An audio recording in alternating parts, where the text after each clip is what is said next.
and fly back south and land right where you took off, which is an extraordinary and wonderful accomplishment. It's super fun when you can do that. So for someone who's never been in a balloon, what is it like? It's unlike any other form of flying. In a balloon, you're actually outside, right? You're standing in a little basket, and there's no windows. You're just out there in the air, and it's just science, right? It's buoyancy, like I said, it's applied physics, but it feels like magic. It's a ballooner eclipse. Oh, yeah! I love that.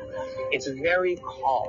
There's no movement, no wind. When you're moving with the wind, so you're at equilibrium. It feels very calm and peaceful. At the same time, it's really exciting and it's intense. So it's this wonderful combination of intensity and mellow, serene, tranquil beauty, absorbing nature. You can never experience that in any other form of flight. Wow, that brings back great memories. And if you can hear the wind behind us, they're actually inflating the balloon I rode in just behind us, which is so cool. So was that your first balloon ride? It was my first balloon ride, yes. Oh my goodness. How did it go? I remember taking one about 20 years ago and it was fantastic. What was your experience? The most surprising thing is that when you're up there, you don't feel any wind against you because you're actually moving with the wind, so it feels completely calm. Oh, that's fantastic. So would you do it again? I found it terribly relaxing. 100%, yes. So it was actually also not that chilly, and we were only a few hundred feet off the ground as well. Wow, that's amazing, because it's been chilly here all morning. So as we learned earlier, NASA's scientific balloons fly much higher. They actually reach a part of our upper atmosphere where our International Space Station lives and where some of our satellites fly as well. So it's really important we learn about this upper region and how it could affect our lives on Earth. And NASA and NOAA are two agencies in the US that work together to help study this. And I'm joined with two people who can tell us more. So we have Dr. Elsia Talat from NOAA and Dr. Kelly Corrick from NASA. Thank you both so much for joining us. Very excited to be here. Very excited to be here. Thank you so much. So let's start off with the basics. Elsia, what are those changes we see in that upper region?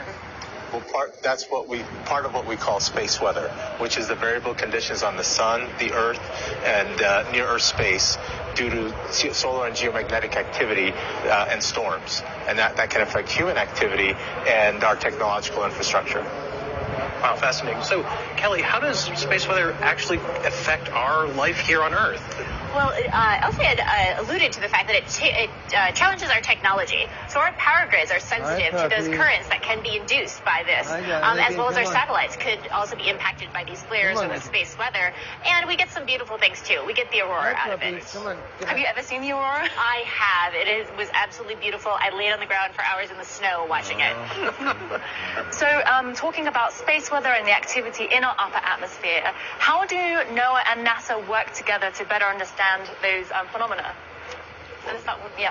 NOAA is a go-to resource for space weather information. It watches the sun and the Earth 24/7, and it's the nation's official source of forecast warnings and alerts for space weather to help decision makers prevent and mitigate the effects of space weather here on Earth. Get over here. And in order to do this, we need information, and NOAA works with NASA to design, develop, and deploy space weather operational satellites to safeguard our society. And what's NASA's role? So NASA is a partner with NOAA, and we focus on the science and make sure that we're understanding our star and can do better and better predictions. So scientists use models and the data from all of these satellites in order to better understand space weather. And what are some of the biggest mysteries around space weather? What don't we know about it? Oh, there's so much. I mean, let's start at the sun, right? That's the focus today. Even how to predict flares long term, or those large coronal mass ejections, those billions of tons of material that come off. We don't quite know how to predict them for a long term yet. Well, I'm so glad we have two agencies on the case. Thank you both, Elsa and Kelly. Thank you both for joining us. So, did you know that space weather is also affected by solar eclipses? One citizen science project does experiments during the annular solar eclipse and the total solar eclipse. So, let's learn more about that project. When the moon blocks the sun during a solar eclipse, there is a noticeable impact on Earth's upper atmosphere, known as the ionosphere. These changes can affect radio communications, including amateur radio, also known as ham radio. Ham radio is a way you can talk to people all around the world. You set up a radio and an antenna. You talk into the radio sends a signal up to the antenna sends a signal up to the sky. It bounces off of the electrified layer of the sky back down to Earth, where you can talk to the person on the other side. During the 2023 annual eclipse and the 2024 total eclipse, the Ham-Sci Citizen Science Project is inviting ham radio operators to transmit radio signals. The goal is to have people make as many radio contacts as they can with operators in different locations during these celestial events. By recording how strong their radio signals are and how far they go, ham radio operators and scientists can learn about how the ionosphere changes during solar eclipses. Sometimes you can talk around the world, and sometimes you can't. And that's all based on what the ionosphere is doing, what the sun is doing. When it works, and you are able to talk to these faraway places, I find that really magical. To learn how you can participate, follow Do NASA Science on X and Facebook. There are currently ham-sci experiments happening right now across the country, and there'll be more during the total solar eclipse on April 8th, 2024. If you want to learn how to participate, go to hamsci.org. So next, we're thrilled to be joined with the acting director of NASA's Heliophysics Division, Peg Luce. Peg, thank you so much for joining us. Oh, it's such a pleasure. So, how are you feeling about the annular eclipse today? Wow, it's happening, and we've been looking forward to this for so long. These are a rare celestial event that people can actually experience the effects of, so it's really exciting. I'm so excited. I am too. So we've been chatting about the sun all morning, but can you tell us in detail what heliophysics is? That is a good question. Many people ask. Heliophysics is actually a word that isn't yet in the dictionary, so we want to put it there. But helio is the sun, physics, the science of matter and energy and how they interact. So we study the sun, how it works, how its energy flows out and affects all the planets, creates the solar system. And it's a very complex field and very exciting to study. So we heard earlier that the sun touches everything. Can you describe a little bit about how the sun touches other NASA science disciplines? So we like to say that heliophysics is really the science that interfaces What's up, Radio and collaborates Progress? with all of the other How you areas doing? of science that NASA studies. I'm doing this live thing on, I think it's, and it's the only star that we can actually study up close. So for our NASA.com, I keep posting on there. When are you going to tell us the truth? We can learn in detail how our star How you looks, doing, how man? it changes, how dynamic it is. So when they're using their tools like James Webb Space Radio, Telescope what you up to study distant today? stars, they have up-close information from what we have learned. And Can then, you of course, hear the that sun's okay? energy Like on that, what I'm flows running through around this? all of the planets. It interacts with the Earth. Space weather affects the atmosphere of the Earth, and so it really is a collaborative and exciting field. Oh man, where'd you go on your weekly trip? The sun touches everything at NASA.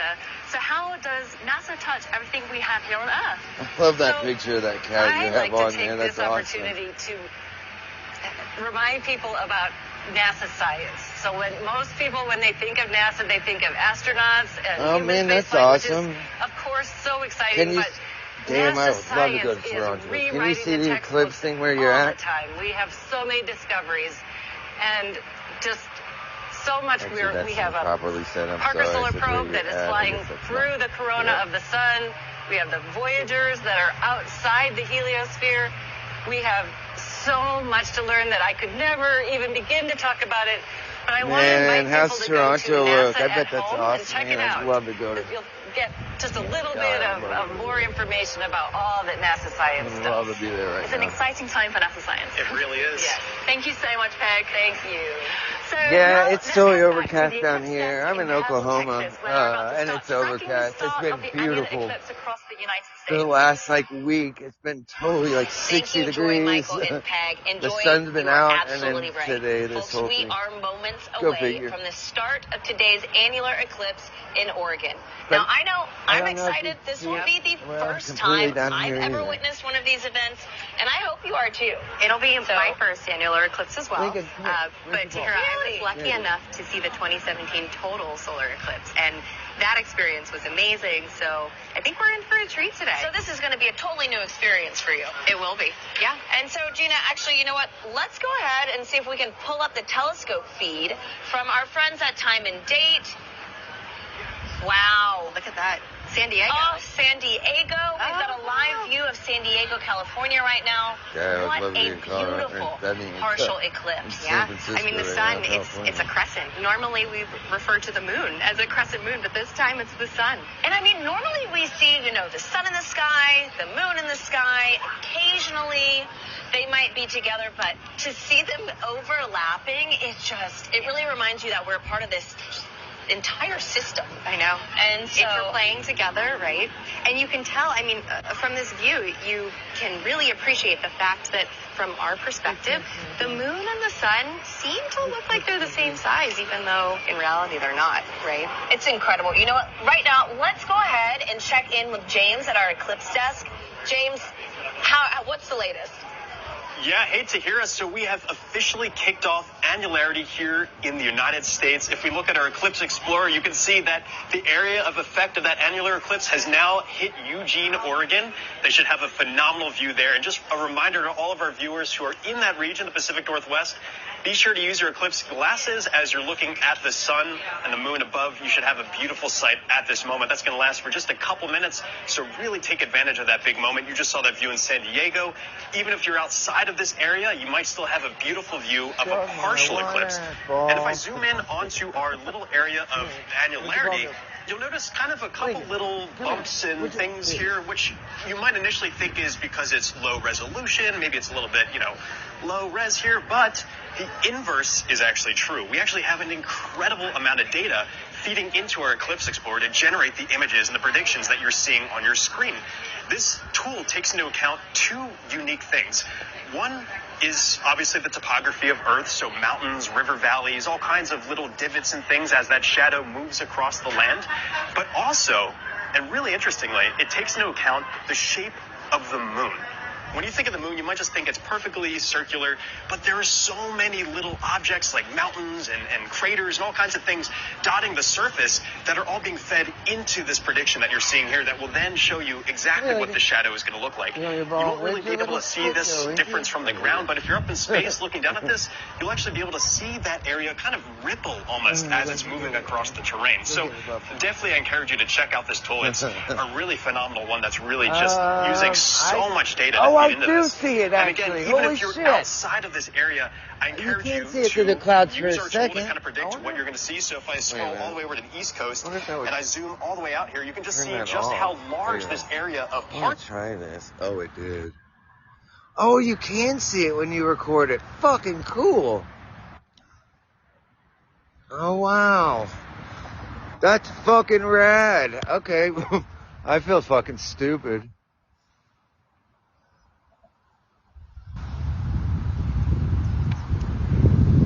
Oh, fuck, I can't.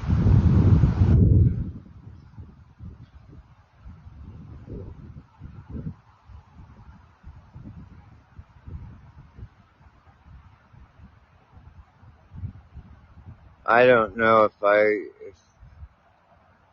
how fucking cool. Look at that. That's the sun. That's fucking rad, dude.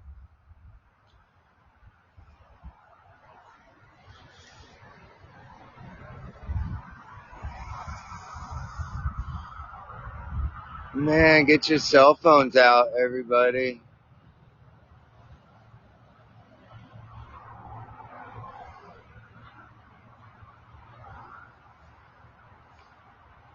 That's so cool. That is so fucking cool.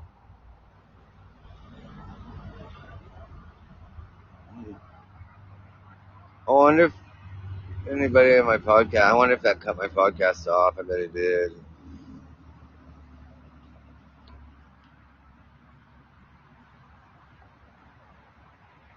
Look at that. That's rad, dude.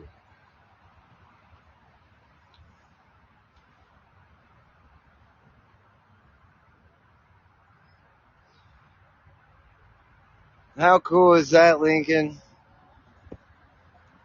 Lincoln. How fucking cool. I knew that would work.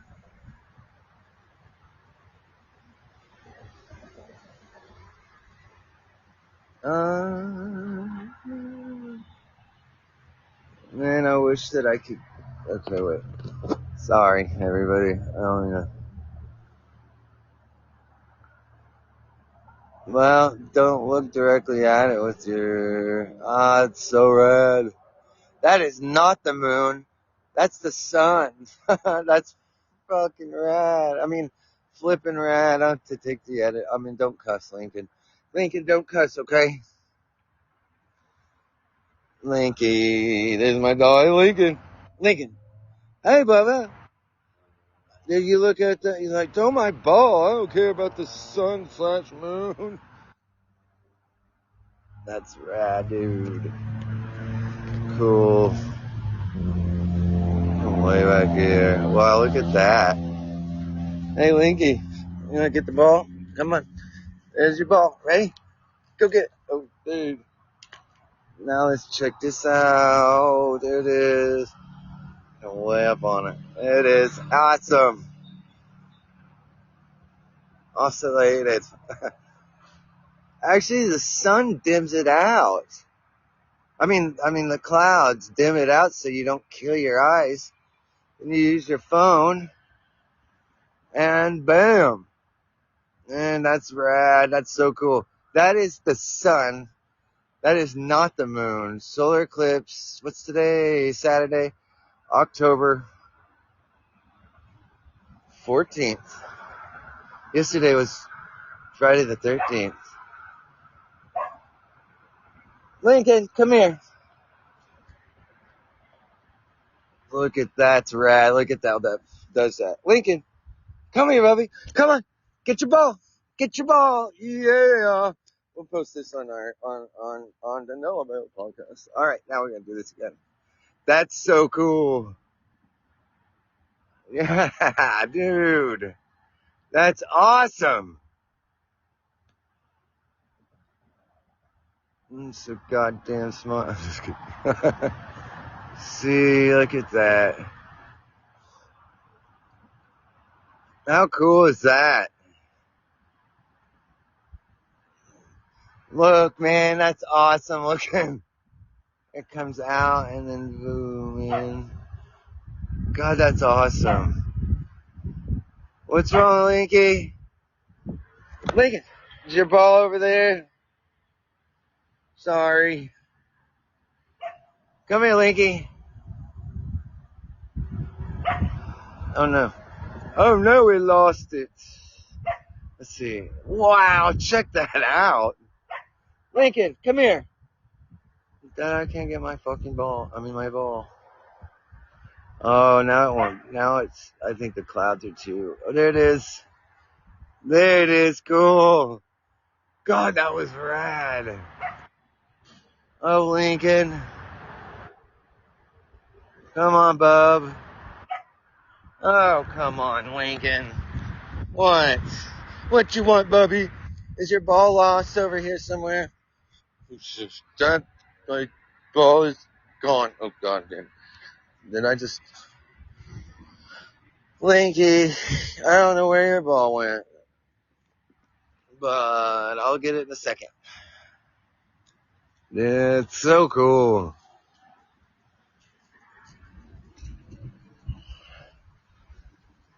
Lincoln, I don't know where your ball went, dude. That's the sun, man. It would be like the reverse. Like, that would be the moon. And then the other would be the sun. The sun. Yeah, you know what I'm saying. Lincoln, does your ball go over there? Oh, here we go. Yeah, usually you would use your telescopes. Everybody, man, use your phone. Oh, dude, it's way over there, Linky. Maybe I can get it from here. Maybe we gotta walk all the way. Hang on, Lincoln. Dude, check that out. Now, I want to see if it does it again. That's so cool.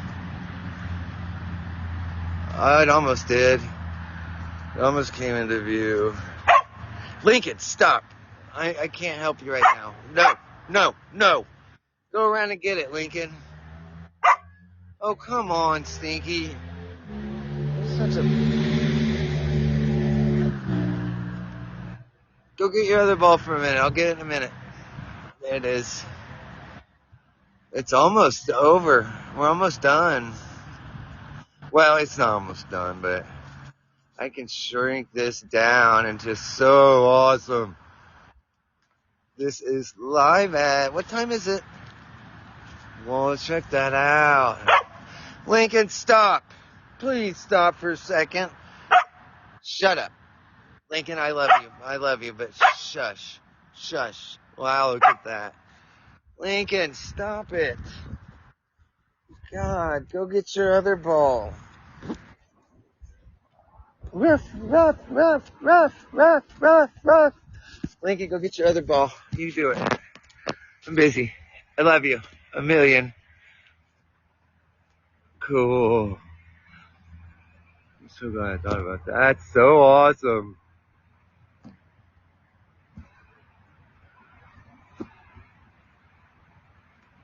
That's so rad, coming in and out.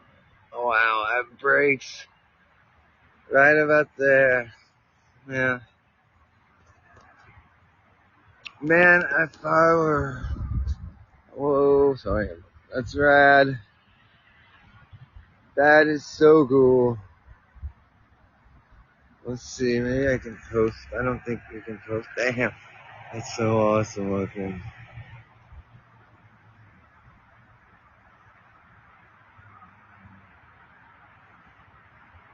Look at that. Ah, my fire going leaky.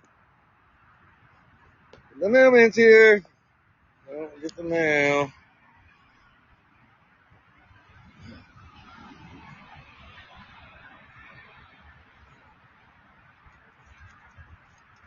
Solar Eclipse. It's the middle of the day.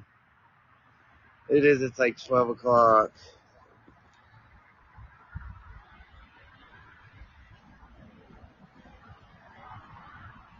Dude, it's like a partial, I guess. Yeah, that's so rad. I'm so...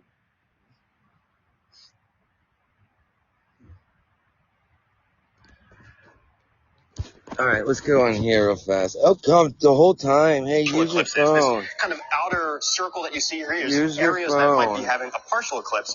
So if I click on, for example, Philadelphia, I know quite a few people watching there. Looks like it might be a little bit rainy, but if the sky clears up for you, you'll have a peak coverage for your partial eclipse at around 1:21 local time. Yeah, so totally still would do plenty that. of time for you to get your glasses still ready in order, get your pinhole projectors created. You had that instructions earlier in the broadcast.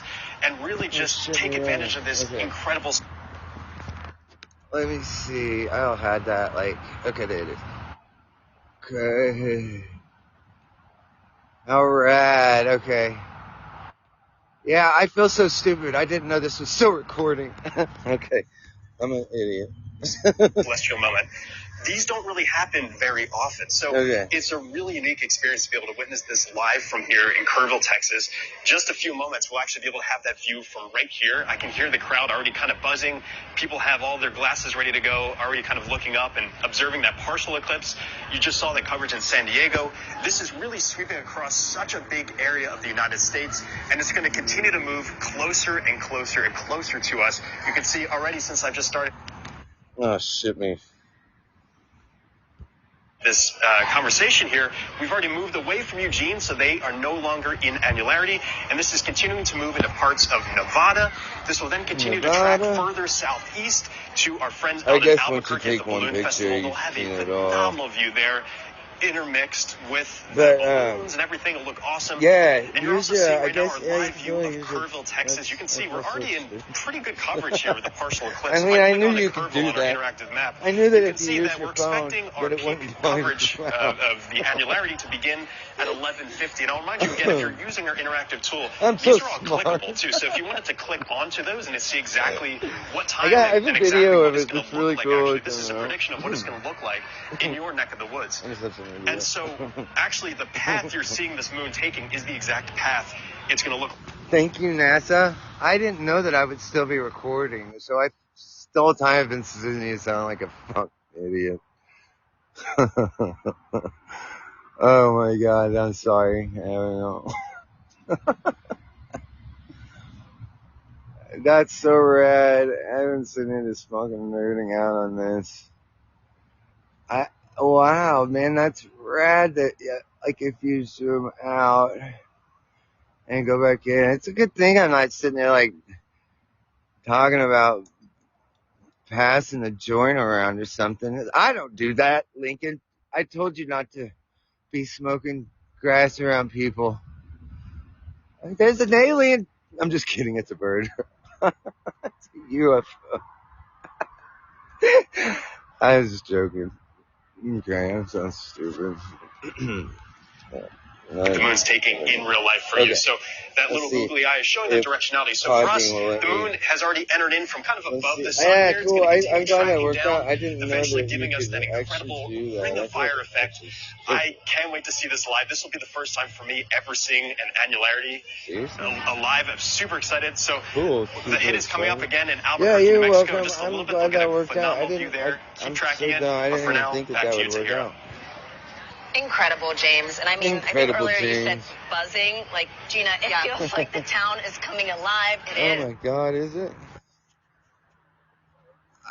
It's cool to see it actually go in and out. Again, I feel so stupid. Man, that's rad. Yeah. You know, it's really cool though to see that many people this excited about this. You know, you'd be surprised about the percentage of people that just hate the whole space thing. What? Well, I can't right now. Okay. Well, come here. Come here. Check this out. I know. I do too. That's so rad. That is awesome as hell. Lincoln, I'm sorry, Bubba, that I don't have your ball. He was like, fuck you, Dad. Wait, I'll get a picture of Lincoln real fast first. Man, Lincoln's totally like pissed off. Starting to get a little colder here now. I'm good. So, I mean, looking around, you can see people are kind of lounging back with their safety eclipse glasses and just taking it all in and getting excited for this. Says, "Oh, look, it's live." I'm like, "This is not where we're at right now." Sorry about the ugly. I was building a stupid-looking fence thing. And not only will Kerrville see today. Not that. This annular eclipse, they are also positioned to see the total solar eclipse next year. Right? What? Like, how awesome is that? And how so, awesome folks, is that? let's take a look at how the city has been preparing in the lead up to these special Lincoln. events. Kerrville is the eclipse capital Lincoln, of the state come of here. Texas. It is known as being the capital of the Texas Hill Country, the epitome of Texas. Ranches, deer, like the Guadalupe here. Kerrville is very welcoming. It's a wonderful community. Tight-knit. Well, thank you for checking that out. I appreciate it. Man, I wish I were going to Toronto. Oh man, now it's way too overcast. Now it's gone. Well, no, yeah. I'm gonna sound like an idiot trying to get this. It's way too overcast now. Come here, Lincoln. Actually, I think it's gonna rain. Man, but it's an awesome fire though. Wow. Why I'm doing all this? Yeah, pretty cool. Lincoln, come here. That's about 25,000 people. Kerrville is blessed to be in that special square. Not only are we going to witness the annular eclipse in 2023. Oh wow, yeah, that's awesome. I'm watching it too, like live on the. We're talking about crossroads, you know. Yeah, I can. I got it live on the same channel. Two eclipses coming right here, right where I stand. It's statistically extraordinary. Yeah, that's. We get two. I'm doing a live podcast. Everybody's excited about it. No, you're fine. I'm just recording it. Everybody's working I keep diligently. posting it right here on that live feed. Nobody's gonna fucking see. This will be the biggest event in the history of the city, and that's why the city is preparing. We're preparing to make the event enjoyable for everybody who wants to see this tremendous natural phenomenon. I think that I can't believe that worked so well. I mean, I knew it would. I'm just kidding. Using your phone? No. I'm so smart. I'm joking, dude. I like totally I just aimed and guessed and it worked. I mean, I'm so fucking brilliant. I'm just kidding. Now it's so cloudy that you can't. Lincoln's pissed off. His ball's on the other side of the fence and I won't go. Way in advance. It's getting that message out to people to make sure that they're taken care of personally, but then there's the science part of it. Letting them know what is an eclipse. I'm just having a great time going out, talking to civic organizations and clubs and talking about eclipses. This will be my 4th and 5th solar eclipses. I've seen total eclipse in Nebraska. I drove 1,200 miles for a little over 2 minutes. And it was well worth it. And just couldn't believe the experience of the eclipse. I mean, it literally gives me goosebumps every time I talk about it. It's a visceral, emotional experience. It's just, you have to experience it to understand. It sounds pretty cool about it, man. I knew what it would be like, but I gasped at the sheer wonder. It's going to be a, you're going to hear that sounds pretty cool that they're really working that hard for you, really. I've never seen. So to have an eclipse basically in my backyard is just, it's indescribable. Oh, God, damn, I just stepped in dog shit. Lincoln. I mean, like... As you can see, the town is alive, preparing for these spectacular moments. Now, Gina, the sun not only impacts us here on Earth, right? That's right, Tahira. So the sun impacts our entire solar system. And in fact, when we explore with NASA, that's something that we have to take into consideration. So I'm glad you said exploring, because I actually just recently learned that the sun even impacts human exploration in the solar system, which I thought was really cool. So let's take a second and see how studying heliophysics is actually helping us prepare for sending humans to the moon and Mars under our Artemis program. NASA has studied the sun and its influence throughout our solar system for decades. The Artemis program will provide a better understanding of solar activity through 2 new missions. Hermes is an instrument package that will monitor space weather from the moon and be placed on NASA's Gateway, an orbital outpost being built for lunar operations and eventually Mars exploration. Is that the dual spacecraft Escapade mission will examine the effects of solar wind on the red planet's atmosphere. Oh, God. Heliophysicists at NASA are working to protect astronauts who will travel to the moon and to Mars by increasing our understanding of the space environment through which they must travel. With safety ever at the forefront, the agency is using spacecraft observations and simulations to better understand space weather. That's a look at your Artemis Moon Minute. Folks, I've learned that it is almost time for Annularity to make its move into Albuquerque, New Mexico. We've got Joy standing by at our other desk who is going to tell us about an upcoming NASA mission and show us live views from this solar eclipse. Joy, Michael, on a scale of 1 to 10, how excited are you right now? I think I'm about a 20 right now. What about you, Michael? Oh, I am so excited. You can see the light changing. It's getting a little bit chilly. I am so excited. I cannot wait. So now we're joined with NASA scientist Dr. Nikki Weil, who's going to tell us about a new sun mission. Firstly, Nikki, how are you feeling today? It is so amazing to be here. I'm so excited to be able to be a part of this festival and witness the annular eclipse.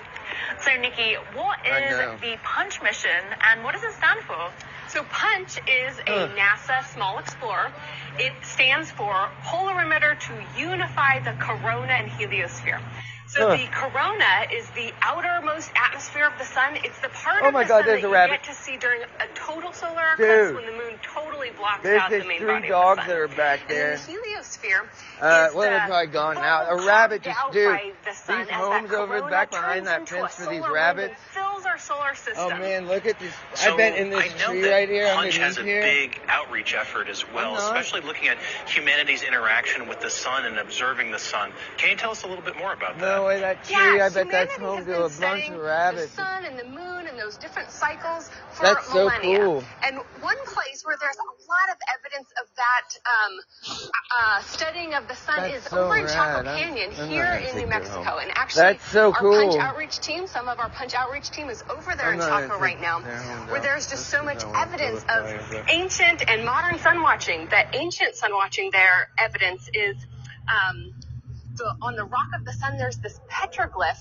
of what we think might be the 1097 total solar eclipse that actually went right over Chaco Canyon on a path similar to the annular eclipse today. And then, of course, the modern sun watching is what we're all doing here today, and of course our Native American partners on the Punch outreach effort that still honor some of their traditional sun watching efforts, and then of course our NASA missions like Punch and Parker Solar Probe. That's amazing. And you mentioned Punch shows and studies the sun's atmosphere, the corona. Why do we need to study the sun's atmosphere? What? The corona is amazing because it is hundreds of times hotter than the photosphere below it, the surface of the sun, the part that we should never look directly at. So that's amazing. That's like if you walked away from a fireplace and it got hundreds of times hotter. Now, we know it has to do with the magnetic fields rooted down in the sun, but we don't know exactly how that energy gets into the corona. So that's one of the things we're really interested in studying. Wow, man, it is completely down in Mexico. So we're looking at a live shot on camera of this eclipse. We're getting really close to annularity. So what are you looking forward to as a scientist when you think about eclipses and especially with the new mission? I don't think I have money to. We talked about it yesterday. Yeah. Oh, there it is, sort of. Yeah, I bought McDonald's and then I know. Oh, I just wanted cigarettes. I know. I don't think I even have $5. Yeah. I'm not Tristan. He always wants as much Klonopin as I give him. He should just fucking get me stoned. No, he doesn't. Yeah, he would. He's always like, well, I could if you Punch is going to be so amazing because it's going to take images of the corona and that plasma that fills the solar system in regular white light. Like we could see it with our eye if our eye were sensitive enough and if the moon always blocked out the main body of the sun. But it doesn't, and that's why we need NASA missions like Punch to do that for us. Fantastic. I can't wait for the mission to launch. Me neither. I'm super excited about it. So we're moments away, minutes away from the annular eclipse here. Nikki, thank you so much for joining us. I hope you enjoy the annular eclipse. Trying to get that yeah, thank you so much. This has been great. And I hope you keep taking the win. He's running around with half of it on fire last time. So the skies are clear, the wind is picked up, but we have a clear view of the annular eclipse. So remember, the annular eclipse is moments away from Albuquerque, and the sun is never completely covered. So during the eclipse, they were like dark brown, light brown. They were time. You can also use other indirect viewing methods too, like a pinhole projector if you don't have eclipse glasses. So Michael, do you have your glasses ready? I have mine ready. Great. So now let's go to a full screen view of the telescope here. Dude, these rabbits that are back here, man, look at that homes that these things have. Wow. We are minutes away, and you can see that the ring of fire is almost here. They got the sun is just egressing over into the moon, or the moon's egressing onto the sun. We're getting closer and closer. The light here on the ground is visibly different, and looking up at the sky, where we see a thumbnail moon. It is our thumbnail sun. It is gorgeous. Wow. Damn, it's like completely about done. The ring of fire, the ring of fire, it's so sharp and clear with our beautiful skies today. Yeah, it really is almost that Johnny Cash moment where we're getting close to the ring of fire. But at least I got it for a minute. It is really beautiful to see happening in real time as well. This is one of those events where I can sit and watch and see how the moon is progressing and see that changing. I can't believe that the moon, we can actually see the moon moving in front of the sun right now. You can literally see it. It's just incredible. So as we approach annularity, you might be able to see Bailey's beads. These are bright points of light. What? I don't know what you said. I don't know what you're saying.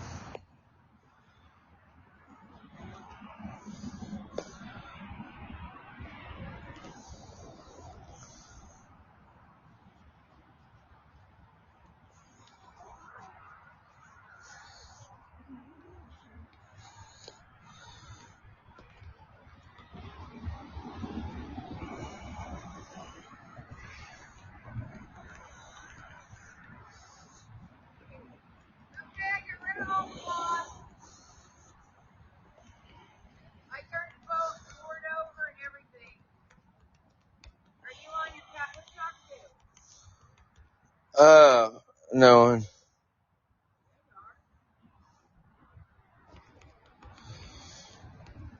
I'm posting something.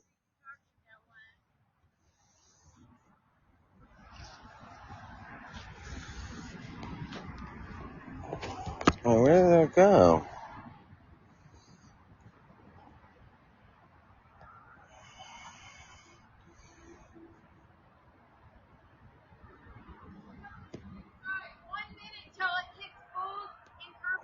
I know, I'm watching it.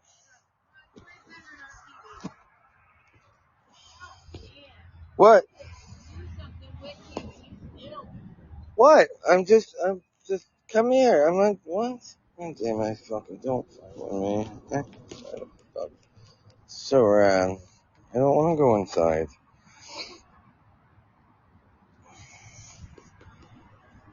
I hate girls.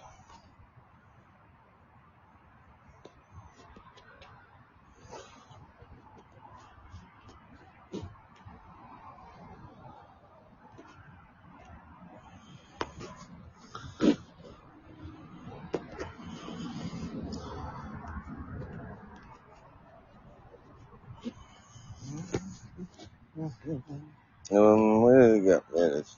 Of the sunlight coming through the valleys on the moon itself, right before the annularity begins.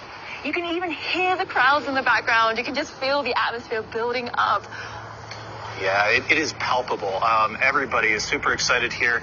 I know I am just thrilled. We are just in the final countdown. You can hear some people starting to cheer and starting to get... No, damn it, man. Oh, well. All pumped up themselves. Wow. The Ring of Fire is almost here. I'm just going to take my glasses off quickly, and you can see the crowd. Everyone is just staring safely at the sun right now. It's just amazing that we're all united looking at this amazing celestial event. And make sure you take a look at the shadows around you. You're going to see these crescent shadows everywhere as different objects create natural pinhole projectors. And so make sure that you do have a moment to take a look at the world around you, because there's beautiful rings. So let's take a minute and just be quiet and enjoy the view. Yeah, let's.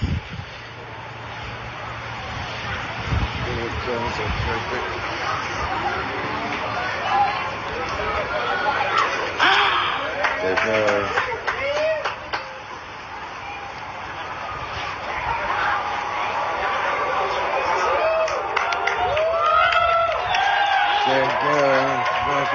Boom!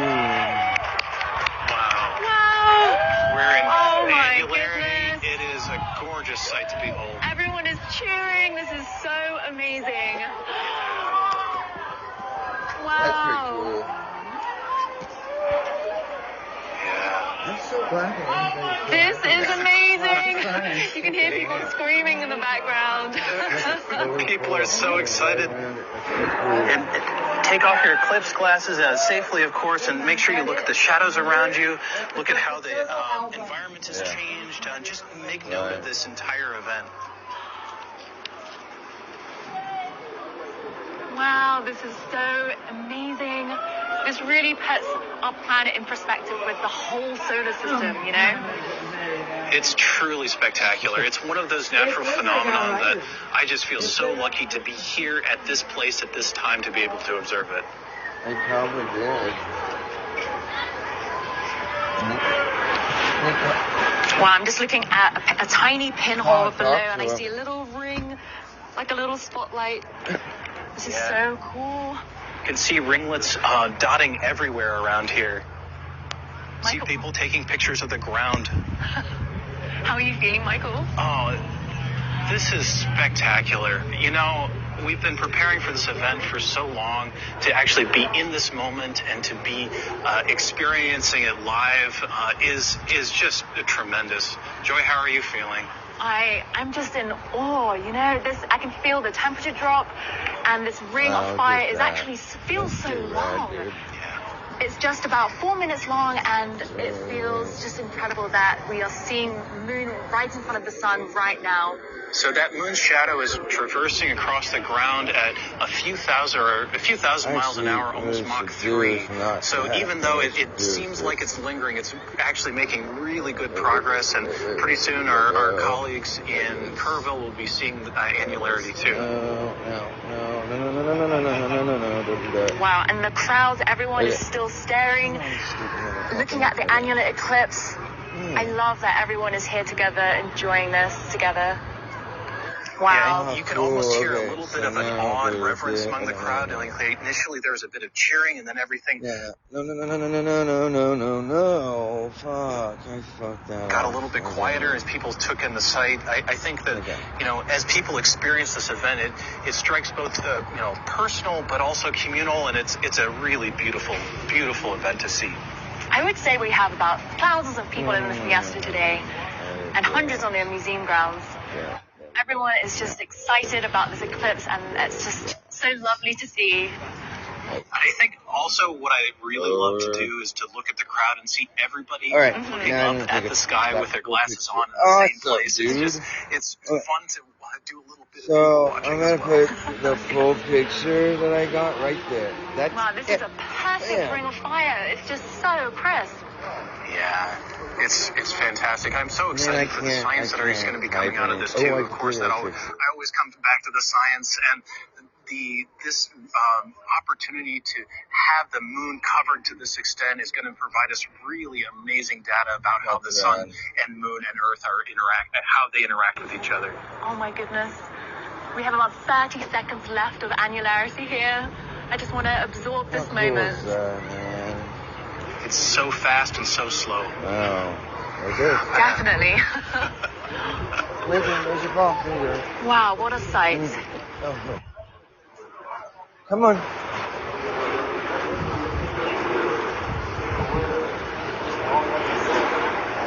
Go ahead. Oh my God. Sometimes you just have to take a moment to take it in. Yes. Oh my goodness. Well, we have a few more seconds left of annularity in Albuquerque. Yeah, we're closing down on the last little bit. See if you can see a Bailey's bead possibly popping up right as that edge of the moon aligns with the edge of the sun. Is that where I am? It is not full. Just seconds left. Really, such a gorgeous sight. It really is. It really is. That is going to be a moment to remember. Absolutely.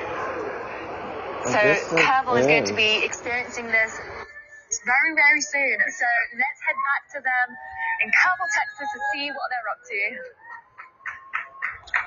Oh, I mean, Joy and Michael, like, I got goosebumps watching you experience annularity, and, you know, like, that is about to be us soon. It's true. I mean, so Tahira, we're about 550 miles away from them, and we will have annularity in about 10 minutes, because, as Michael said, the moon's shadow is traveling more than 1,000 miles an hour. Fucking through it. Yes. See, the crowd is just getting excited for today's opportunity, and folks, it's starting to get dimmer here. Like, it is going to be amazing. Yeah. So, Gina, other than sheer beauty, why do we observe eclipses at NASA? Well, NASA can learn a ton of different science from the eclipses. So let's talk about exoplanets for a second, because when we study exoplanets, we are actually using eclipses. The planet itself is passing in front of its host star, and so we can learn about the exoplanets. There are eclipses on other planets in our solar system that we can study, but here on Earth, the science that we're able to do will inform us about the upper atmosphere and how it responds to the sun. So really understanding kind of that sun-Earth connection. We can do lunar science as well, and of course, solar science, learning more about the sun. So eclipses are touching Earth science, planetary science, sun science. Everything. That's incredible. And NASA's studying it all. Yes, exactly. We take advantage of that, for sure. Absolutely. I mean, spectacular sight, spectacular science. Yeah. So, folks, we have James standing by at our eclipse desk with a telescope operator who's going to show us the next city experiencing annularity. James, how are things looking? Yeah, hey, Tahir, I just had a quick look outside. It is really surreal here. It's kind of hard to process exactly what we're seeing because it's daytime, but it feels like it's not. It's starting to get already very close to annularity. You can hear a lot of screams behind me now. Right now, we're actually getting the annularity in Roswell, New Mexico. They should have a phenomenal view outside right now. And I'm actually joined by a telescope operator who's been providing a phenomenal view for us all morning with her telescope. This is Kat Troche. Thank you so much for joining us today. Thank you so much for having me. This is so exciting. Yeah, it's really mind-blowing seeing it. And so you have quite the setup. Could you walk us through exactly what you have outside for us? Sure. I have a Celestron 6 SE. It's a Schmidt-Cassegrain telescope with a solar filter on the front and a DSLR camera that's streaming to YouTube. And so a Schmidt-Cassegrain telescope is a bit of a unique telescope. Usually you think of kind of like a long cylindrical thing, but this concentrates the image in a different way, right? Right. So it's a little bit more compact. It's definitely designed for astrophotography in mind. That's cool. And how it works is there is a glass corrector plate in the front. It's clear glass. And the light from anything that you're looking at, whether it's planets or in this case today the sun, will travel through the corrector plate to the primary mirror that's at the back of the telescope. Then that will bounce back into the secondary mirror that is attached to the corrector plate on the front, and then it'll go through again back into the diagonal that's attached to the DSLR camera or an eyepiece if you're looking at it. So a pretty complex process, and also you have to have special protection for the telescope itself because you're used to looking at pretty dim objects. What do you have set up for that? So I have a white light solar filter, and it is incredibly important. Just like protecting your eyes, you need to have solar equipment for your telescope or your camera if you're photographing the sun. Yeah, and so also, this is obviously moving really quickly across our sky. You just heard from Michael that this is really quite a quick event here. So how do you keep it in the field of view of the camera? Well, thankfully, the remote control that's part of the telescope actually has a city database set up, so I can program it for city and state, and Kerrville was actually listed. Look at that. Very awesome. And yes, so you can see it's already moving very quickly towards us. This is where annularity is going to be currently taking place. You can see we're next in line here, coming up in just a little bit. So very excited to continue tracking this across our skies. Thank you so much for providing this awesome view for us all morning. You can really see it's really getting close now. It's got this beautiful crescent to it. Usually we're used to a crescent moon. We've got a crescent sun today. I mean, really awesome. And in just a few moments, we're going to have the ring of fire of annularity. Very excited to have that. Thank you so much for joining us, Kat. Thank you. And back to you, Tahira. Thanks, James and Kat. Now, we have about 6-ish minutes, 6:30, until annularity makes its way here to Kerrville, Texas. As you can hear, the anticipation is high. They're so excited. And so, Gina, as we count down to the big moment, let's take a few social questions. Let's do it. Okay. So we have something to see here on X who asks, am I seeing a couple of sunspots on the telescope feed? Yes, so you are seeing some sunspots. As I look at the live feed, maybe not so much right now because the moon is blocking most of the sun, but when the moon wasn't covering as much of the sun, you could see some darker spots, some black spots here and there, and those in fact are sunspots, which are areas of really intense magnetic fields, and the surface of the sun is actually cooler, which is why they appear darker than the rest of the bright sun that we see. Now, we heard a little bit about space weather and some of that solar activity that's coming towards Earth during, some of the sun's activity. And basically, these sunspots are where that activity can come from. And right now, the sun is in the part of its solar cycle where more of those sunspots start to appear. So the sun goes through an 11-year cycle, where it becomes active and then where it becomes less active. And right now, we're inching towards what we call that solar maximum. And so more and more of those sunspots appear, and that's what we're seeing today. It's incredible. And I mean, again, talk about activity. Gina, this crowd right now, like folks, if you could see it, I don't know if you exactly. We have folks looking up already with the eclipse glasses on. You see the live telescope feed in your on the screen right now. We are moments away what I think is super cool, we've even got some folks out here with their own telescopes and cameras to really capture this spectacular event. Yeah. And so, again, it looks like we've got about 4 minutes. The crowd is growing, and I'm interested to see how everything kind of calms down, too. Yeah. So we'll see. Gina, I have another question. This is from Baron on YouTube, who asks, does a solar eclipse have a material impact on the atmosphere? Oh, I love this question, because with the eclipse, we really are trying to understand the sun-Earth connection. And so you can almost think of the eclipse as a controlled experiment. Basically, the fact that we often, experience changes in our atmosphere during the nighttime, but the eclipse is almost able to turn off and on the sun. So even right now, we were blasted with the sun earlier, and now it's just like it's darker. Yeah. And so it's the upper atmosphere that we're really interested in understanding, and the energy and the radiation from the sun creates what we call the ionosphere, this upper part of the atmosphere that's filled with charged particles. And so when the sun's radiation is not hitting the atmosphere, that ionosphere, it changes in its density, its temperature, and we're really trying to understand those changes, and the eclipse gives us that opportunity to really turn the sun on and off, which we can't do in in a little any other experiment circumstance. that honestly all of us also get to be a part of. Right? That's really cool. It is. Thanks, Gina. So our next question is from Hunter on YouTube, who asks, does the solar eclipse affect the moon when it happens at night? Okay, great question, Hunter. So today, as we're experiencing a solar eclipse, that means that the moon is between the sun and the earth. Now, the lunar eclipse that can take place is when the moon is actually on the other side of the earth. And so today we're experiencing that solar eclipse, and we see that the moon is very dark. And it looks like, too, we're getting a live feed. Looking at that feed. Of another annularity taking place right now. Odessa, Texas. Wow. Oh, there we go. It's cool to see this comparison right now. What is that? What's on the side of the screen? We might have some solar activity. Is that a Bailey's bead? Yeah. Or solar activity? Wow. Incredible.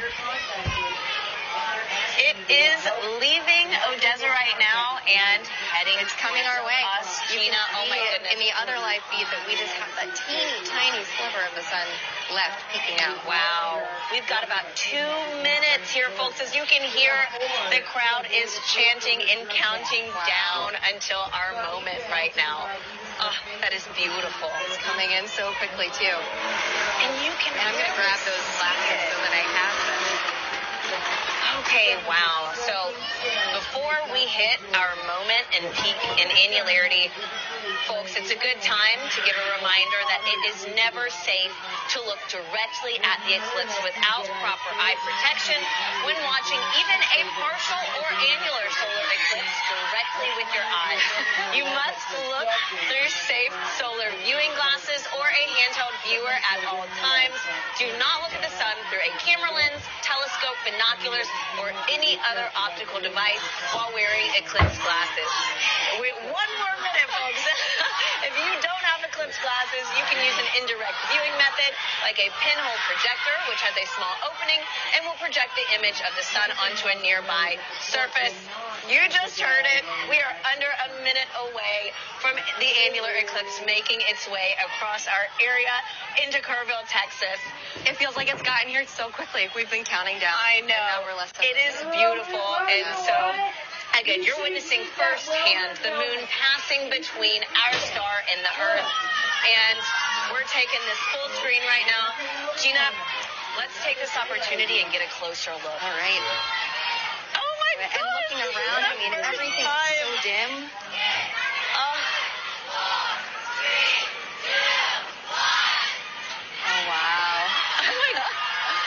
You know, like, why am I emotional right now? Oh, there we go. Oh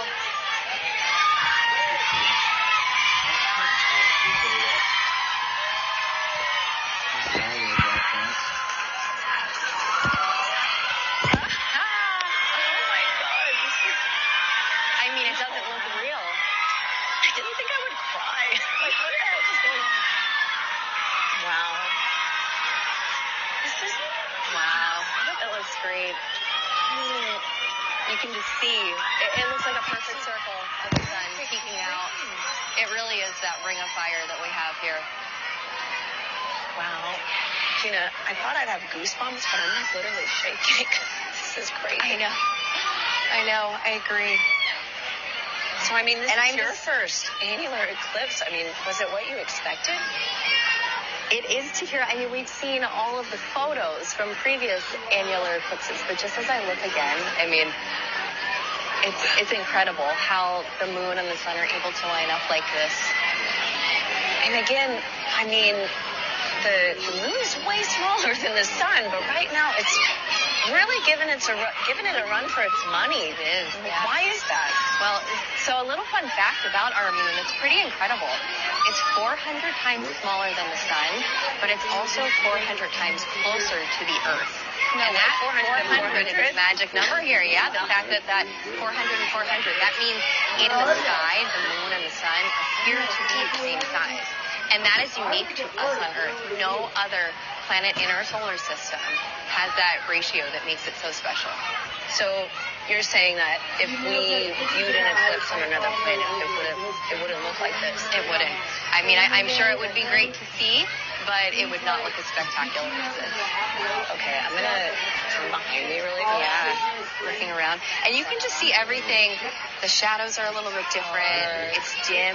You get this hazy feeling, but the sky is so blue. That's what's strange about it. Oh, it's so sweet. We've got parents like holding little eclipse glasses on their kids to look up. This is just, it's really amazing how just like, I don't know, a natural phenomenon can really make the world pause for a second. Great.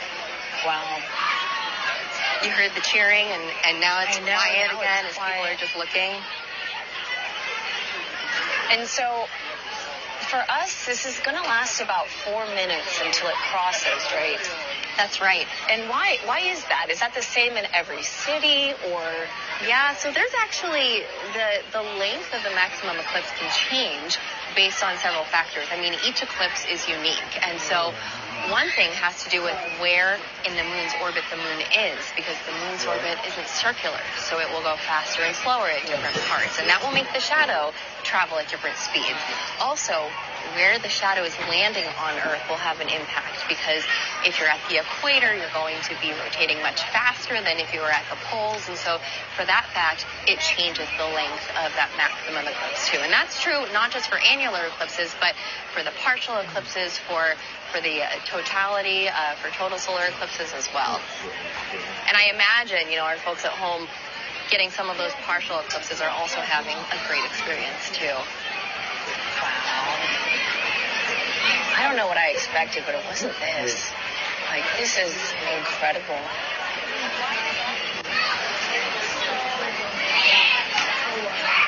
And so, Gina, I'm sure, you're in heliophysics, sun science. I'm sure some of your teams are studying today's eclipse. Like, oh yeah, absolutely.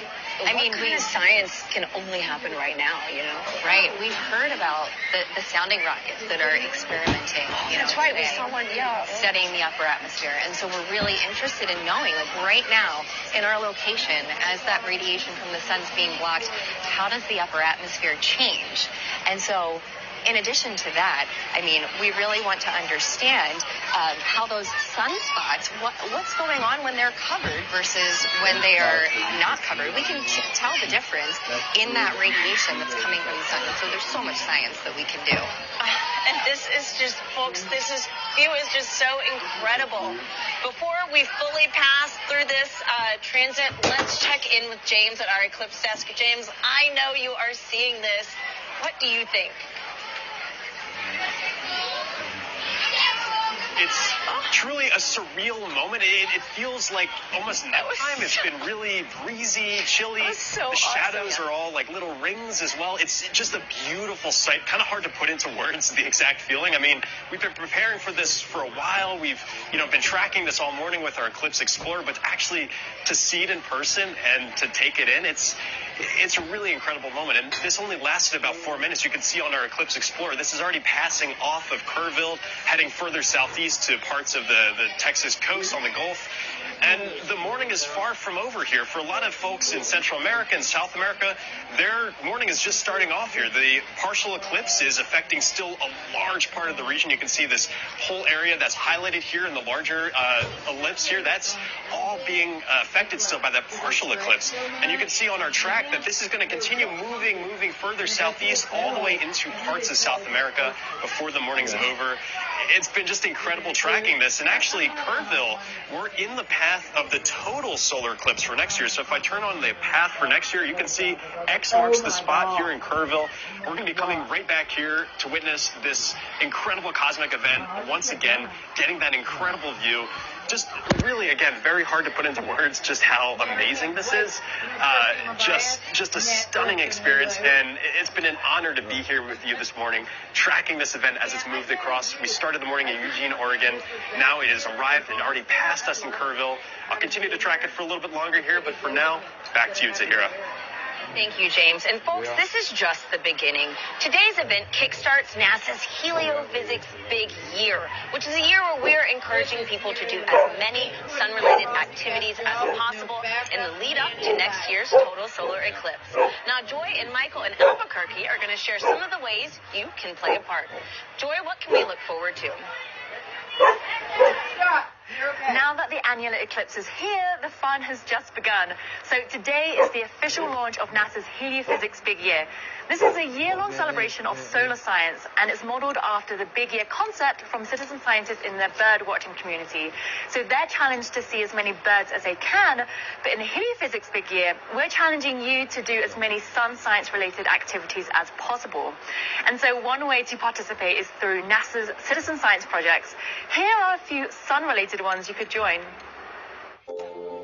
Did you know that you can participate in solar eclipse science with NASA? NASA's citizen science projects are collaborations between scientists and members of the public, no matter your citizenship. Several volunteer science projects are gearing up for the 2024 total solar eclipse that you can join. Total solar eclipses don't just look cool, they provide a rare chance to see the sun's faint outer atmosphere. Using telescopes and cameras that are safe for viewing the sun, volunteer scientists across North America will capture images of the total solar eclipse. Scientists will study these images in detail, tracking how plumes of solar material move through the sun's atmosphere. But be careful. Without proper tools and techniques, you can damage your eyes and your camera. Did you know you can listen to an eclipse too? Amateur or ham radio operators will send radio messages to one another during the eclipse to see how changes in the upper atmosphere distort radio signals. As the moon blocks one portion of the sun, it can make other portions easier to see. Working with local scientists at an observatory in Southern California, participants will observe magnetic hotspots on the sun as the moon passes over them, revealing details they normally can't detect. Want to learn more? Follow Do NASA Science on X and Facebook to see how you can get involved in NASA citizen science. So as you can see in the telescope view, the moon is now moving away from the sun, which is really, really amazing that we're still seeing this partial eclipse. Absolutely. And I think I can see a sunspot in there too. And I think on one of the earlier shots, I could see a prominence. So we're seeing NASA's sun science happening in real time. So we're getting some amazing questions online. Shall we ask some more? Yeah, let's get into it. Answer some more. Okay, so we have a question from Peter Chang on X, and they ask, can filtered telescopes see flares on the sun during totality? Oh, that's a really good question. The answer is yes. It depends on what filter, though. So if you use just a white light filter, then you have to have an exceptionally large flare in order to be able to see it. If you use a filter like an H-alpha filter that specifically selects one color of red light, then you're going to be able to see flares a little bit more frequently, even during totality as the corona adjusts to that flare as it erupts. Okay, so we have time for one more question. Yuri on X asks, if a solar system had more than one star, would they have more solar eclipses? Would they all look like the same eclipses like we have here on Earth? Ooh, that is getting a little sci-fi, but that's okay. So if we had more than one sun, you'd have to have a moon to block both suns, or maybe two moons to block both suns. So you'd have to have a very complex geometry to get everything lined up perfectly so you could get solar eclipses with two suns and two moons, and it would get very complicated. Thank you so much, Michael. You're welcome. Okay, so now we're joined with NASA's heliophysics lead, Denise Hill, who's going to tell us more about how you can participate in the heliophysics big year. Hi, Denise. How are you today? Great. Did you see that? That was my first annular eclipse, and we got a prominence. I am so stoked. That was the dopest thing ever. Okay. Heliophysics big year. So, as you've heard before, the sun touches everything. And the Heliophysics Big Year is a celebration, a global celebration of sun and sun science and what we have going on. But it's also, I think I heard you say it, Michael, it's about the community and being communal and just the unity of hearing everybody cheer. The sun touches us all in so many different ways. And so the Heliophysics Big Year is going to help us kind of discover all the ways the sun touches us scientifically, but in other ways as well. And why is it a big year for the sun? So, you saw what just happened, right? Well, that's nothing. Coming up in April 8th, we have the total solar eclipse, and then Parker Solar Probe's closest approach, which will end out the Heliophysics Big Year, but it's the mission that has literally touched the sun, and it's going to be making its closest approach. And then from there, every single month during the Heliophysics Big Year, and it's a big year because it's more than 12 months, but during that time, we have themes for on different ways people can explore the sun and how it touches them. So we have themes like fashion. We're going to be delving into physical and mental and emotional health. The sun touches us in so many ways besides. And then we have missions. In just a couple weeks, we have our AWE mission that is launching, and it's going to be the first space weather station on ISS. And we are so excited. You have no idea. Wow, there's so many new NASA events and opportunities coming up. Is there any other science events that maybe people could get involved with themselves? Yeah, for sure. So we've talked about citizen science a bunch, and that is one of the ways for sure for people to get involved and to do NASA science with real scientists. And then there's also, you are a scientist. Every single one of us is a scientist. And we're going to share ways that you can explore the sun, do your own little scientific investigations yourself. And so, the science is going to be front and center. There's also going to be some other things as well. That's great. So what are you most excited about in this upcoming big year? For me, it's the unity, right? The sun touches, it doesn't matter what race you are, what ethnicity, what culture, religion, whether you live in a rural community, urban community, it doesn't matter. The sun touches us all. And we like to call it our extraordinarily ordinary sun, because our sun is supposed to just be ordinary. But it is responsible and touches every living thing on Earth. And no other star that we know of has that level of responsibility. So that gives me hope that you can be ordinary and have an extraordinary impact. That's amazing. Well, I think our sun's pretty extraordinary by itself, so I don't know. Thank you so much for joining us, Denise. Thanks for having me. So if you want to learn more about the Heliophysics Big Year, you can visit go.nasa.gov/heliobigyear. Michael, are you excited for the Heliophysics Big Year? I am so excited because I get to be a rock star for an entire year, and then I go back to being a normal scientist again. No, it's going to be fantastic for science, for outreach, for everything. I am so excited for this.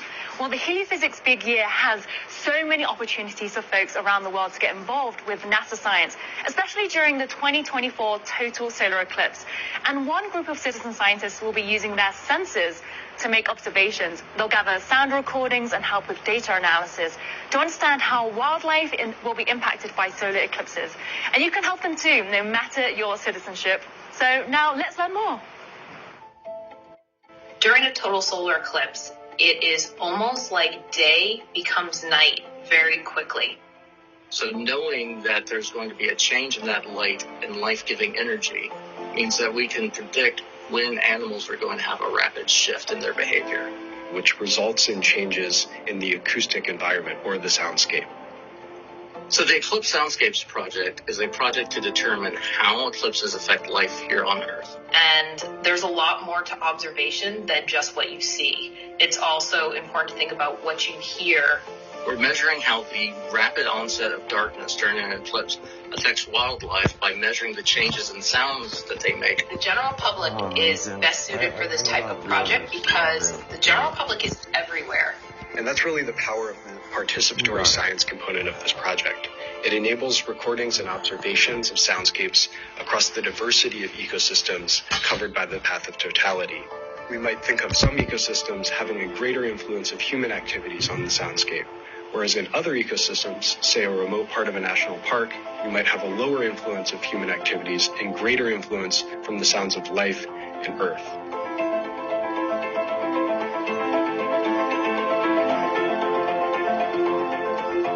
The only way to properly preserve a species is to understand it. The only way to understand it is through scientific study on their behavior, their patterns, and their habitat requirements. One of the things we'll be doing during the total solar eclipse is setting up these recording stations. So these are our acoustic monitoring stations. And what we're doing is listening for calls of the different bat species with the hopes of maybe picking up some of those endangered species like the northern long-eared bat. We're hoping the results of this study will inform us about the health of our bat populations on Hot Springs National Park and help improve future conservation efforts. The Eclipse Soundscapes project is an inclusive and accessible project that is inviting the general public to get involved in NASA science alongside scientists and subject matter experts. Wherever you take your observations, you might be giving us information that has never been recorded before. And that is really useful and interesting to a scientist. Wow, that sounds like an exciting project that anyone can get involved with. So if you want to learn more about Eclipse Soundscapes or any of the other NASA's other citizen science opportunities, go to go.nasa.gov/HelioBigYear. Well, thank you to everyone joining us online and here in Albuquerque, New Mexico. It's been an unforgettable day, hasn't it, Michael? Oh, it certainly has. I will never forget this day. It has been just a day full of activity and memories that will last a lifetime. So although the annular eclipse is over in Albuquerque, we still have one more day left at the Balloon Fiesta and 1 year to participate in as many sun signs related activities as possible in the Heliophysics Big Year. So now let's head back to Kerrville, Texas, where Tahira and Gina will chat about the upcoming total solar eclipse. Thank you so much for joining us, everyone. Thanks, everyone. And thank you, Joy and Michael. I mean, it sounds like we have so much to look forward to over this next year. And folks, even though peak annularity just passed in Kerrville, Texas, we are still getting an incredible view on this live telescope feed. You can see the moon is now passing over the sun and honestly on its way to make another city's day. Now, it is a good point to remind folks that X marks the spot here in Kerrville, Texas, where the 2024 total solar eclipse will pass in just 6 months. This very lucky city is in the path of totality and will be one of the places to witness the moon completely blocking out the face of the sun and darkening the sky as if it were dawn or dusk. Now, Gina and I are here with NASA Chief Scientist, Dr. Kate Calvin, to learn more about what we can expect for next year. Kate, thank you so much for being here with us. Thanks for having me. Have you. And so, Kate, can you start off and just give us an idea of what science we can expect only for a total solar eclipse? So one of the things that scientists are really interested in studying is called the corona. It's a part of the sun's atmosphere. It's the source of heat and particles that come towards Earth. But normally it's too bright, and so you can't really observe it directly. Scientists use instruments called chronographs to block some of that light, but it's still hard to see parts of the corona. Not the same as the total eclipse? Yeah, the total eclipse gives the best environment for studying the corona. Right, but we were so lucky to just see that prominence coming off of the sun. And what is the prominence? And so that's actually some of that solar particles, some of the particles coming off of the sun, the ejecta, and we can kind of see it hanging there, which either turns into an eruption, some of that activity that we can observe, or it can kind of just quiet down as well. Yeah. So can you tell us, how can the public get involved with the total solar eclipse? Oh, that's a good question. Yeah, so we have a number of citizen science projects. These are projects where people anywhere around the world can help contribute to our science. You don't have to be in the path of totality to contribute. We have projects for everyone. And there's different projects. Some of them you need cameras or telescopes or equipment. Others you can use just with your cell phone. And so we have one project that's called On the Globe Observer app. It's to help understand the effect of eclipses on Earth's weather. And you can do that just with your phone. Do you need a science background or? Anyone can contribute. We walk you through what you need to do, and sometimes it's as simple as taking a picture or recording a sound. And so you can all contribute to our science. So anybody can get involved. Anyone can get involved. Perfect.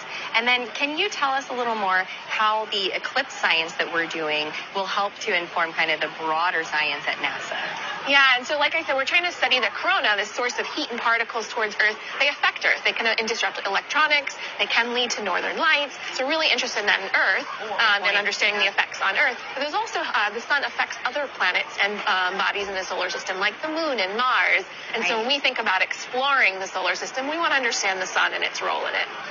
Wow, that's incredible. I mean, we have so much to look forward to next year. I want to know real quick, what's your peak excitement for next year's total solar eclipse? We'll start with you, and then Kate would love to hear your thoughts. Sure. So I'm really excited to compare what we saw today, that annular eclipse. How does it compare to that total solar eclipse? I got to see a total in 2017, but every eclipse is unique, and so such a scientist. I know. That is my experiment. How many data points can I get? But not just that. We're hearing everything about the heliophysics big year, and so it kicks off today, and that total solar eclipse in April will be the next event. So how many events can I participate in for the heliophysics big year? Amazing. What about you, Kate? I'm interested in sort of the things beyond just what you see, but what you feel, so that it's going to get cooler. We might hear some animals. Today, we felt that. Yeah, and I really want the full body experience of the eclipse. That is incredible. And I mean, today has been a spectacular day. So folks, let's check in one last time with James at our eclipse desk to see how he's doing. James, what's it like? Yeah, Tahira, I'm still in awe of the moment that we just had here a couple minutes ago here in Kerrville, Texas. Just a stunning view of that ring of fire here. And as you can see on our Eclipse Explorer, the annularity has now shifted off into the Gulf of Mexico. So if you're in a boat out there, you'll have a phenomenal view. But we're going to be here once again next year, April 8th, 2024 in Kerrville, Texas. I've got the path of the 2024 total solar eclipse up here on the screen. You can see it's tracking right through us in Kerrville and then affecting an entirely new area here that is going to be stretching all the way up to parts of New England, all the way up to Maine, even parts of Canada. So a really large area there as well. So definitely save those pinhole projectors and certainly keep a hold of those eclipse glasses. You're going to need them for next year. We're going to be right back to cover all of that incredible stuff next year with you. It's been amazing tracking this today. And again, this is still moving onwards to Central America and South America. So if you're tuning in from there, you have a great view incoming. And in many parts of the country, there's still that partial eclipse. A truly awe-inspiring morning and a wonderful day for all. So thank you so much. Back to you, Tahira. And thank you so much, James, for bringing us into the action during today's show. Gina, so wow. I mean, this was both of our first experiences. So final thoughts. I mean, what a day. At this point, I'm ready to look at those calculations for the eclipses and check out not only April, but what else can I see in the future, because these are spectacular. A little eclipse chaser now. Exactly. I'll chase them around the world. No, and it has been so fantastic having you on today's show to really just help break down what we are experiencing today. And so again, thank you so much for everything. Thank you for having me. And folks, the action isn't over yet. You can continue to watch views of today's annular eclipse as it moves across the path by visiting go.nasa.gov/eclipse 2023 live. That live stream will continue running until 4:30 p.m. Eastern as this eclipse continues its way through Central and South America. Now, unlike today's ring of fire effect, we are going to witness the moon completely block out the face of the sun during next year's total solar eclipse. The sky is going to darken as if it were dawn or dusk.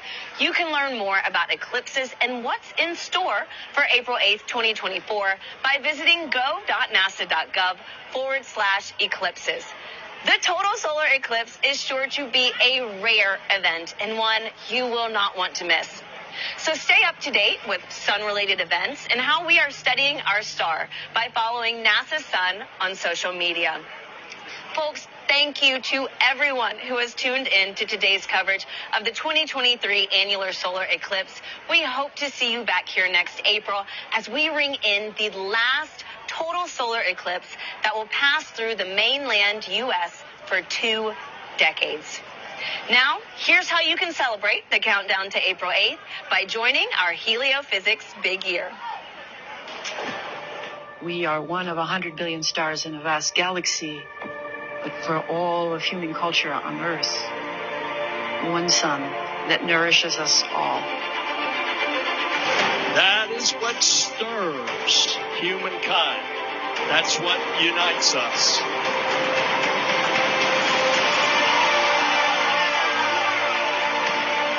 Experience the wonder, the beauty, and the power of our star. One sun across space, time, and culture. Let us continue the quest to unfold this universe. And let us continue to find unity in our discovery.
I'm sorry.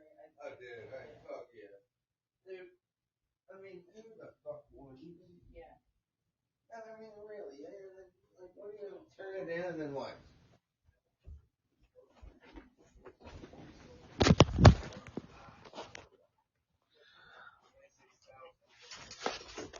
Shop extra, save extra at the JCPenney Mystery Sale. Hurry in store for a coupon giveaway. You can peel, reveal, and enjoy an extra 30, 40, or even 50% off.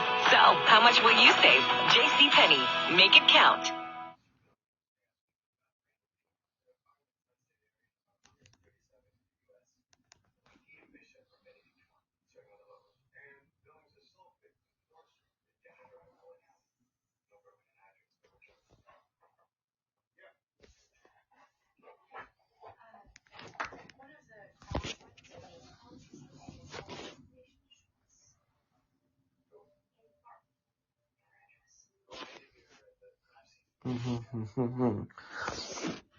Hey, what's up? Yeah, no, I can in just a second. Hang on, this other thing's supposed to start. I got this thing running, or I did.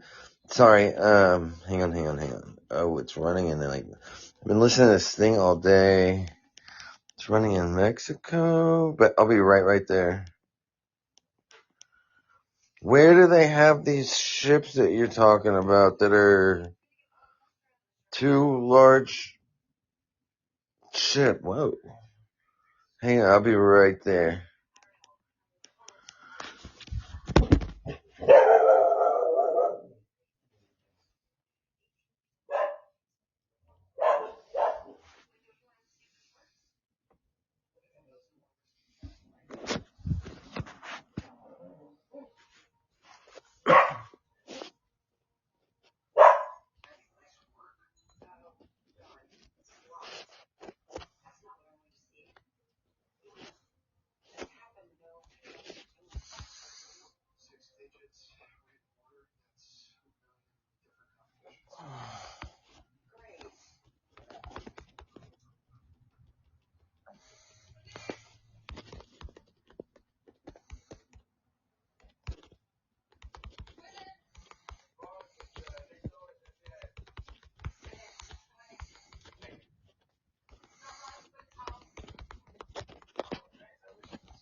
That did make me laugh. Never a straight answer. I don't think they're running that anymore.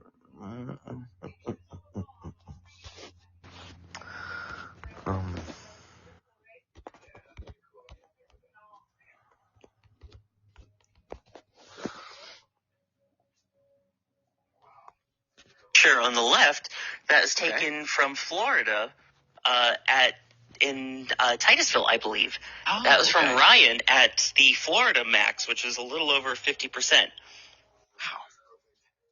You know, it's amazing when you think about, when you see these maps and you say, oh, I'm not in the path of annularity or in April, the path of totality.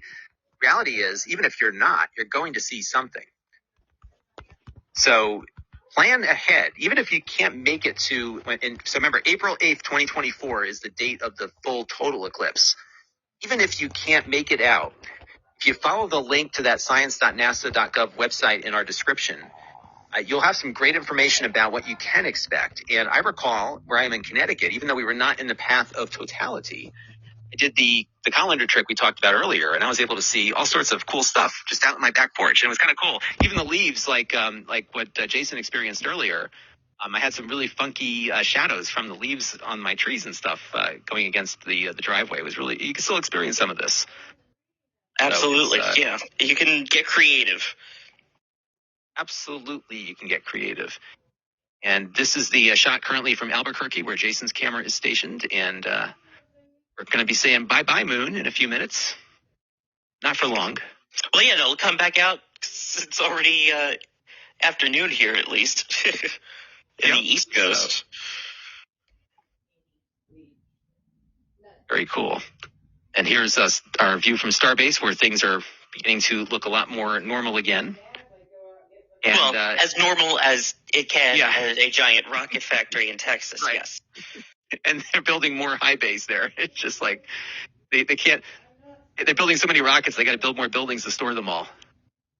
So it's in fact, some of that came from the Cape, which you can see in the latest Cape flyover, and of course, the latest on Starbase. We always have updates coming out. There was some cool video that came out this morning as well, taking a look at the latest of what's going on there. Absolutely. And then Jack, I'm sure, will have a nice narrated update for us coming up on Monday. Awesome. Hey, it looks like we're selling some of those Ring of Fire metal prints. So there's a new order right there. And that was from just a few minutes ago. So the elves work quickly here at NASA, spaceflight.com. Yes, the hamsters are spinning on their little wheels right now. Making them out as quickly as we can. Gary the Grackle helped as well to get that over. That's right. And what's fun about this too, Sawyer, is that although you think about the period of annularity, there's still a lot to see with these eclipses that I think keep us on the air for longer than a couple of hours, because it does actually take a while for this whole event to occur. Exactly. It's just again, as fast as things move in totality or annularity in this case, or totality, it really kind of takes a while to fully go through, which just talks again about the scale of space and how big things are and how fast we're all moving. It's not to get all philosophical, but since Jack got his little philosophical waxing earlier, I got my philosophical waning here. And what you can never really appreciate is, even though the moon can block out the sun here, its size compared to the sun's actual size is minuscule. And it just so happens it's just a matter of distance between the two that makes this happen. But as we were noting earlier, some of those sunspots that we saw in the sun that looked very tiny were actually as big as the Earth. So see some idea of scale and how much of our solar system's gravity is affected by the size of our closest star. Keep in mind, we're still seeing this much of the partial eclipse in Starbase as the totality, or the annularity, is over Nicaragua at this moment. Right. So I think we had full annularity, about an hour ago? Almost, yeah. Yeah, so it's been a while, but there you go. And as you can see, Albuquerque, New Mexico is almost over. Almost over, yeah. Pardon my reframe, but I wanted to be sure that it was in focus. That's okay. It's been amazing that we've been able to track this throughout. So, we've been running here for about 2.5 hours, and we started seeing, it's funny, I didn't expect to see activity so quickly after the start of our stream, but it really the entire event from start to finish does take a while. Not just that, but the continued activity too. Mm-hmm. Absolutely. And now the clouds begin to roll in. Yes. I mean, I guess better now than during the main part of the event. It kind of reminds me of our coverage of Falcon Heavy yesterday, where things were fine for launch, but then quickly the rain came in right afterwards. So always good when we see that there. And if you're looking on screen here with this Ring of Fire print, that just happened just a few minutes ago, and it's up on the store. It's a metal. It sounds like someone had just bleeped, yes, that literally just happened. Amazing. Future. We can crank things out very, very quickly there. Yeah, in less time than it would take to get the film developed, you could actually get it printed and sent to you.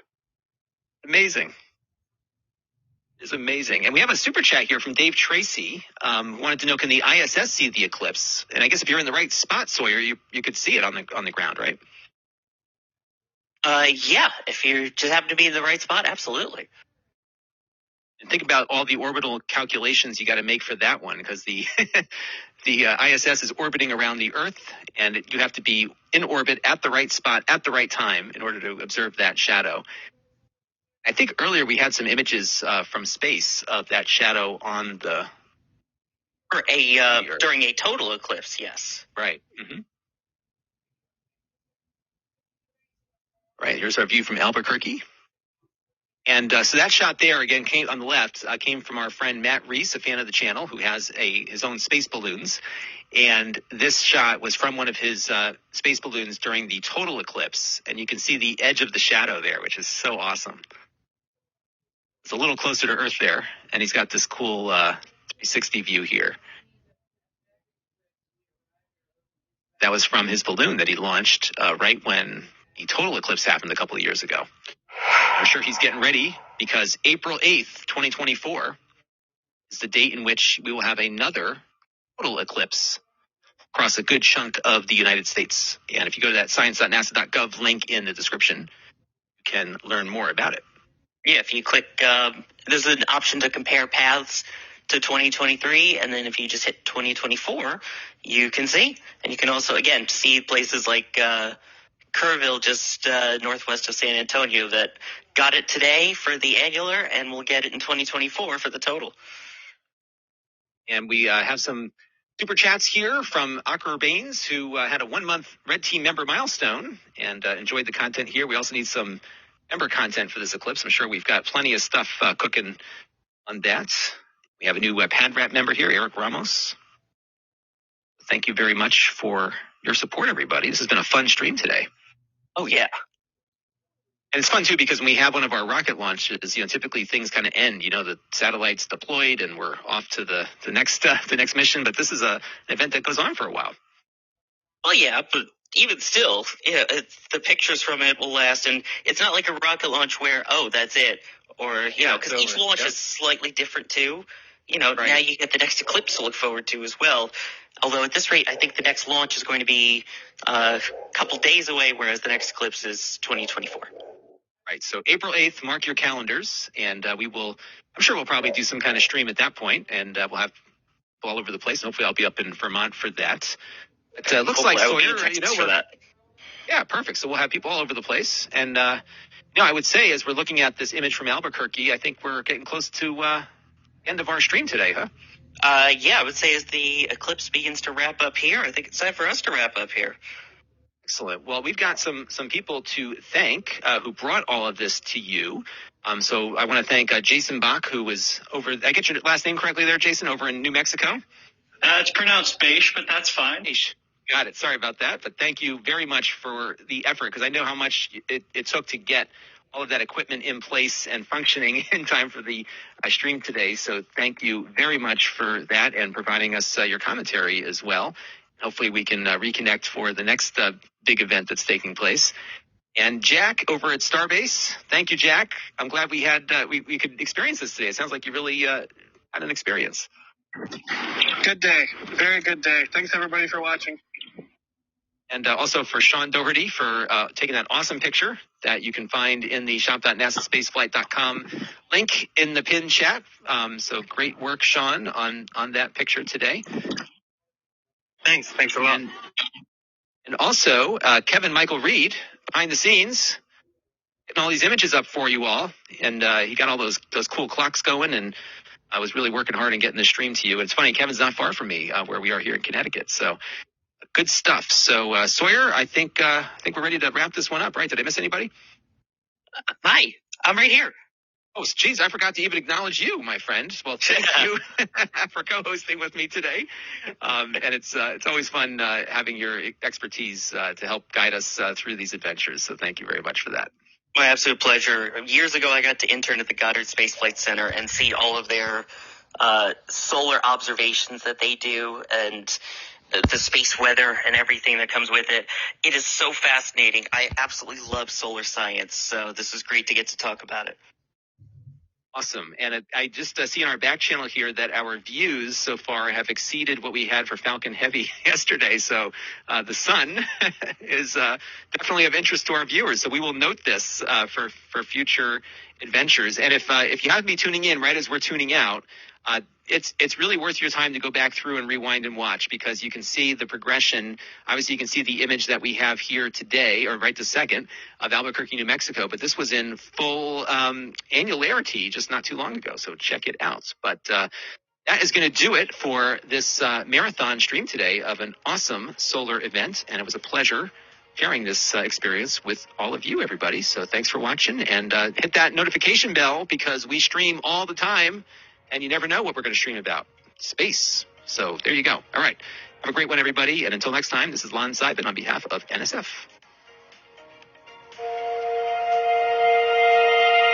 And here we go.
Yeah. No, 74105.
It's 2407.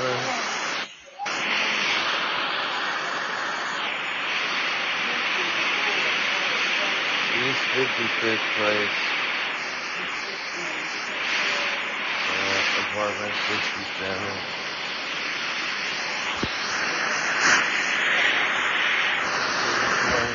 Bar.